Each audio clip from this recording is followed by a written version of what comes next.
بسم الله الرحمن الرحیم. شاگردای عزیز سلام، وقتتان بخیر. امیدوارم که جور و صحتمند باشین و لباس عافیت به تن داشته باشین.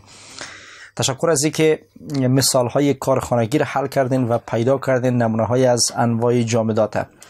طوری که شما در جریان هستین، بحث ما شما روی جامدات کریستالی جریان داره و جامدات کریستالی که به 4 نوع هست، شامل جامدات آیونی، اتمی، مولکولی و فلزی هست. امروز به یاری خداوند پاک ادامه درس گذشته خود از جامدات آیونی شروع میکنیم که جامدات آیونی کدام مشخصات را دارا می باشه.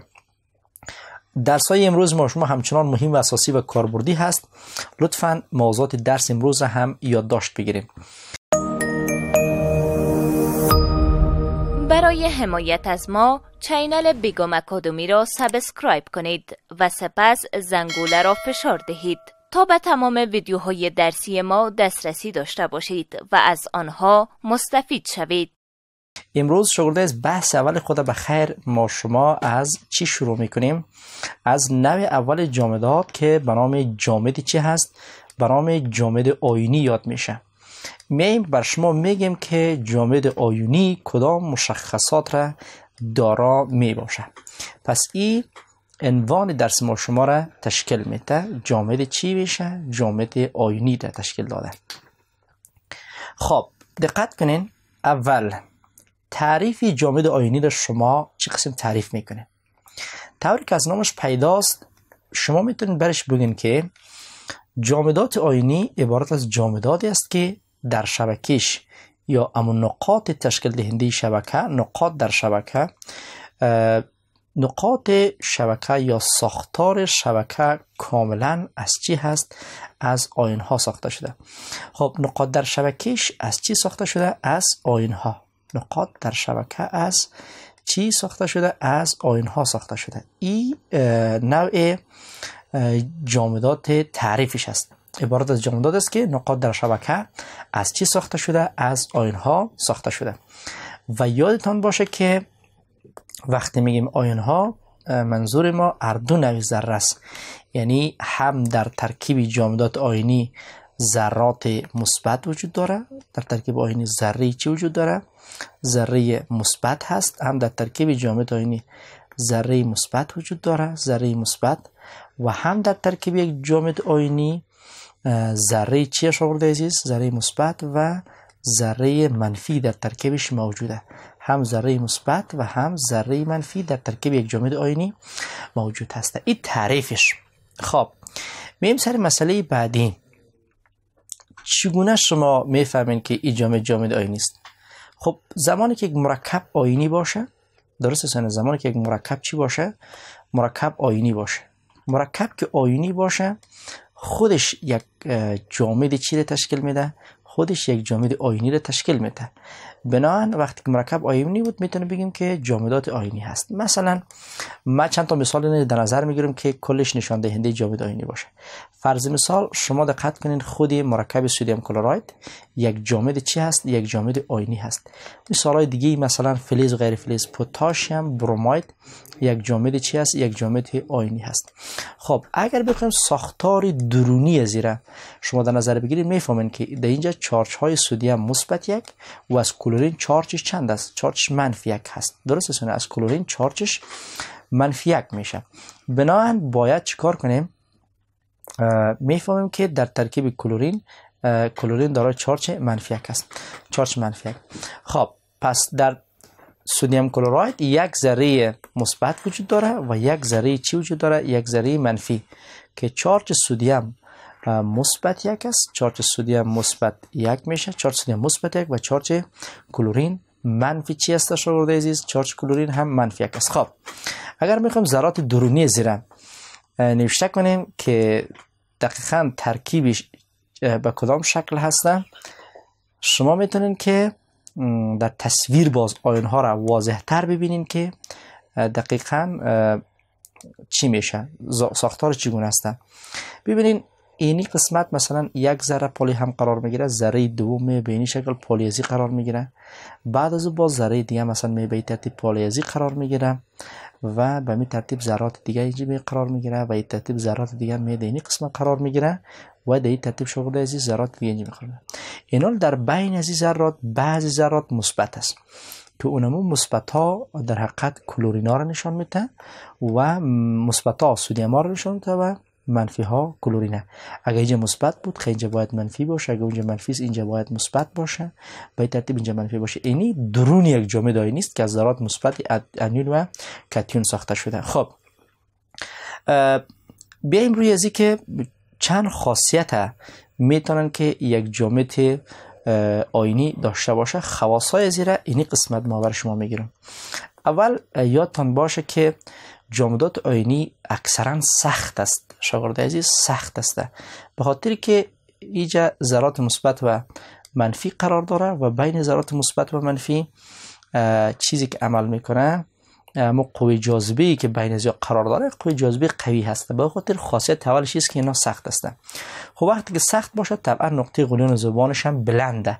به خاطر مثلا سدیم کلرید شاید شما باید داشته باشین که 1413 درجه سانتیگرادی ذوب میشه، حرارت بسیار بالا ذوب میشه. به خاطر که نمی چی میشه قوه جاذبهش قوی است، دور ساختنش نسبتا سخت میشه.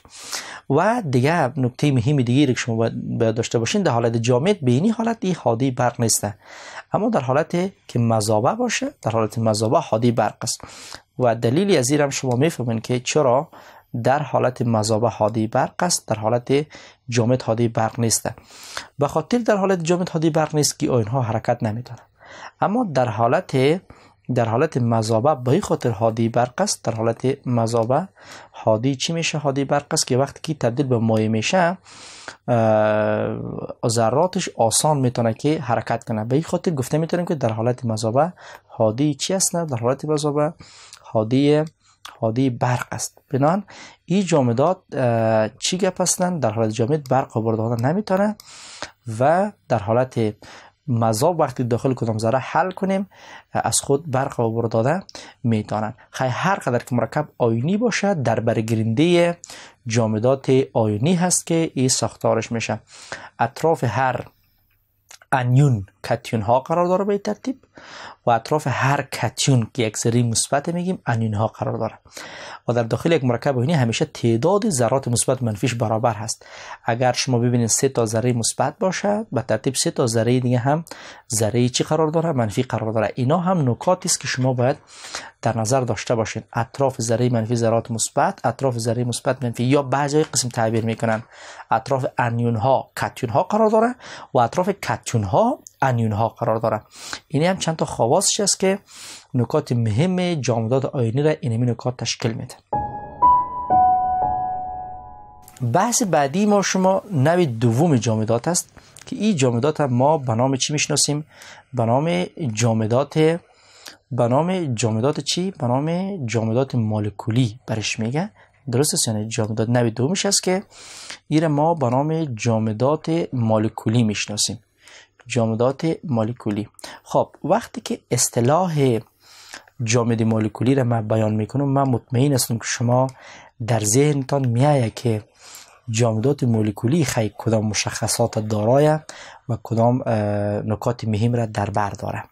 خب اول اگر بیایم باز ما شما روی تعریف از این بحث کنیم چی میگیم؟ میگیم که جامدات مولکولی جامدات است که ذرات تشکیل دهندش چی باشه؟ مولکول ها باشه. بنابراین اینطور میتونیم نشته کنیم که جامدات مولکولی جامداتی است که از چی ساخته شده؟ از مولکول ها ساخته شده. یعنی نقاط در شبکه ازی چی است؟ مولکول است. جامدات است که از چی ساخته شده شاگرد عزیز؟ از مولکول ها. جامدات است که از مولکول ها ساخته شده. یعنی تمام نقطه ها در شبکه از چیست؟ از مولکول ساخته شده. از مولکول ها ساخته شده است. از مولکول ها ساخته شده. بنابراین اولین تعریف یا اولین مسئله راجع به تعریفش است. خب اگر من مثال های جامدات مولکولی را بگیم بر شما، نه مثلا شما چند چیز میتونید جامدات مولکولی بگین. یکی خو شاگرد عزیز مثال خوبی از جامدات آیونی برف است یا اصطلاحی که در کتاب نوشته است. مثلا شما میتونید برش بگین که برف دانه میشه. درسته نه؟ برف دانه. ترکیب برف دانه شاگرد عزیز در حقیقت آب هسته، منتها در ترکیب برف دانه آب به حالت چی قرار داره؟ به حالت سولیت یا جامد قرار داره، حالت مایع دارا نیست.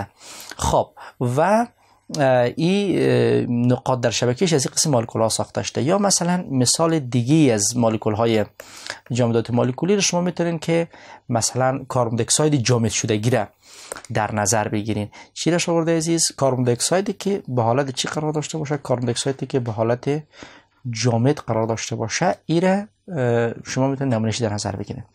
خب ما اگر بخوایم که شکل یک جامد آینی رو بر شما رسم کنم، چه شکل خواهد بود یا ساختار مولکولیش یا ساختاری که در درونش قرار داره چه قسم است؟ خب سعی کن شاگرد عزیز در هر نقطه شبکه مولکول، مثلا در این نقطه مولکول است، یک اتم نیست، نه، سعی کن ترکیبی از هستند. اینجا هم یک مولکول است، در این نقطه هم مولکول هست. یعنی در هر نقطه شبکه چی است؟ مولکول ها قرار داره. در هر نقطه شبکه از مولکول است. این قسمت هم باید ایسا هم میشه. خب که اگر تصویر دقیق ترش هم برای شما ترسیم کنم، ببینید که به این ترتیب شما میتونین که تصور کنین ذرات سازنده یک جامد مولکولی را که این نقاط در شبکه هایشان چی هسته؟ از مولکول ها ساخته شده. خب شما میفهمین که مولکول ها بینش قوه جاذبه است. اینجا هم قوه جاذبه قرار داره، اینجا هم هست، اینجا هم هست. یعنی ما اگر شما سوال کنیم که نه بین از یا کدام نوع قوه جاذبه عمل میکنه، خب طبعا شما میفهمین بستگی داره به چه نوع مولکول هست. اگر مولکول مثلا غیر قطبی باشه، قوه جاذبهش قوه چی عمل میکنه؟ قوه لندون است. صحیح، قوه لندون عمل میکنه. اگر مولکول قطبی باشه، طبعا قوه هایی که بین از عمل میکنه قوه دایپول است. اما فعلا مثلا در اینجا چون مولکول ما شما یک مولکول غیر قطبی است، کربن دی اکساید یک مولکول غیر قطبی است، قوه جاذبه‌ای که بین از فعلا عمل میکنه قوه چی میشه؟ قوه لندون میشه. خب بریم سر نکات مهم دیگه‌ای که شما از درس امروز یا از جامدات آینی باید در نظر داشته باشین شاگرد عزیز. چند چیز ببینید. اولی که در نظر داشته باشین که اینا به هیچ وجه حاده برق نیستن. دلیلش هم ایست شاگرد عزیز که خود از مولکول ساخته شده. وقتی که مولکول ساخته شده باشه، مولکول ها به هیچ وجه حاده برق بوده نمیتونه. بنابراین اینا چطور است؟ این نکته رو در نظر داشته باشین که اینا حاده برق نمی باشه. حاده برق نیسته. این نکته رو شما در نظر داشته باشین که به هیچ وجه اینا حاده برق نیست و برق عبور نمیده. نه در حالت جامدی کار کرده میتونه و نه در حالت مایع کار کرده میتونه. دلیلش هم است که اینها از مولکول ها ساخته شده و مولکول ها از لحاظ کیمیا حاده برق بوده نمیتونن. خب اینا مثال از جامدات مولکولی هست که شما باید در نظر داشته باشین. خب شاگرد عزیز کم کم میرسیم به ختم درس امروز ما. شما امیدوارم که برای شما مفید و مؤثر واقع شده باشه و اگر سوال نداشته باشین میم یک جنبندی. بحث اول جامد آینی بود، ذرات تشکیل دهندش آیون است، امکان داره آیون مثبت و منفی باشه. تمام مرکبات آینی مثل سدیم کلراید، پتاسیم بروماید جامدات آینی گفته میشه. اینی خصوصیاتش هست. به می ترتیب بحث دوم جامدات مولکولی بود که از مولکول ها ساخته شده، مثالش کربن دی اکساید و برف دانه و چیزها رو میتونید در نظر بگیرین. به این ترتیب نقاط در شبکهش از مولکول ها ساخته شده و در بینشان قوه لندون یا قوه دایپول عمل میکنه، بستگی نوعیت مولکول دارن. و نکته مهم این است که اینا به هیچ وقت حاده برق نیست، چه در حالت جامد چه در حالت مذابه. خب به این ترتیب به ختم درس امروز رسیدیم شاگردای نازنین. یک کار خانگی هم ما بر شما داریم که تا روز بعدی باز هم طبق روال معمول سوالا را برین حل کنین. خب بررسی کنین که تحقیق کنین در کتابتان که دیگه کدام نوع جامدات شما در اطرافتان میبینین در محیط ماحول، درسته که جامدات مولکولی و جامد آینی باشه. دو مثال درباره چی پیدا کنین؟ دو مثال درباره جامدات پیدا کنین که شامل جامد آینی باشه. یک کارخانگی شما امروز شاگرد عزیز از دو سوال تشکیل شده. دو تا مثال رو پیدا کنین که از چی ساخته شده باشه؟ از جامد آینی ساخته شده باشه. یک مسئله دوم، دو مثال دیگه هم درباره جامدات پیدا کنین در محیط اطراف شما که در جمع جامدات چی باشه؟ در جمع جامدات مولکولی حساب شود.